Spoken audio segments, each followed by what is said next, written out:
Hello, myself Dr. Suteja Swami, and I'm practicing dentistry in Badlapur since last 13 years. And today, on the World Diabetes Day, we'll talk about diabetes and oral care.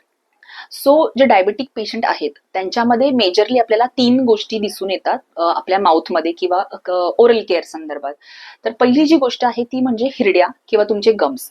तर डायबिटीसचा सगळ्यात जास्त effect जो होतो तो आपल्या गम्सवरती होत असतो. त्याच्यामध्ये काय होतं की ज्या पेशंटची शुगर अनकंट्रोल असते अशा पेशंटमध्ये तुम्हाला गम्समध्ये स्वेलिंग किंवा ब्लिडिंग अशा गोष्टी ऑब्झर्व होतात.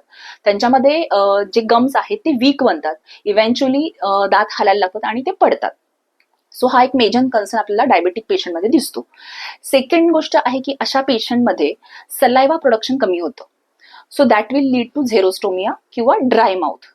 त्यामुळे काय होतं की जी ओरिजिनल आपली क्लिन्झिंग कॅपॅसिटी असते सलायवा, ज्याच्यामुळे आपलं ओरल कॅव्हिटी क्लीन राहते, तर ते कॉम्प्रोमाइज्ड होतं आणि सो अशा पेशंटला कॅव्हिटीजचा इश्यू जास्त होतो. थर्डली जे एक मेजर कन्सर्न आहे ते म्हणजे वुंड हिलिंग.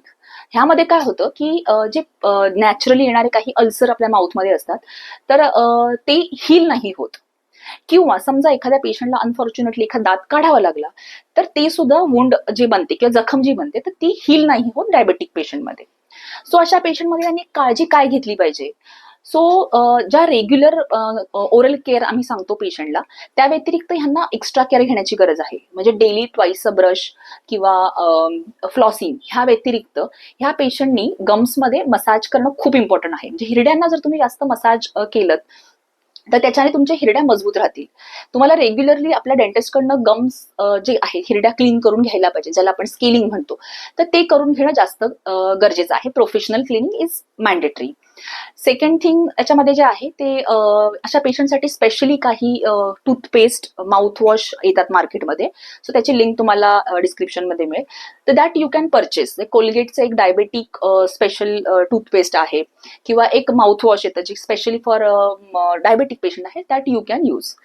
त्यानंतर झेरोस्टोमिया किंवा जर तुमचं माउथ कंटिन्यू ड्राय होतंय, तुम्हाला खूप सुकं सुकं तोंडामध्ये वाटतंय, त्याच्यामध्ये सलायवा सप्लिमेंट्स येतात मार्केटमध्ये. सो वेट माउथ करून एक आहे, तर that you can use. So that तुम्हाला कॅव्हिटीचे चान्सेस कमी आहेत. आणि सगळ्यात इम्पॉर्टंट तुम्हाला शुगर कंट्रोलमध्ये ठेवली पाहिजे, त्याच्याशिवाय तुमचं वुंड हिलिंग आहे जे इम्प्रूव्ह नाही होणार.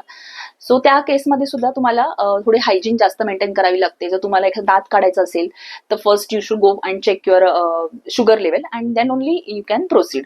सो तुम्हाला तुमच्या डेंटिस्टला आधी इन्फॉर्मेशन दिली पाहिजे that you are diabetic patient. ठीक आहे. So these are the common things that we observe in diabetes and that's it. Thank you so much.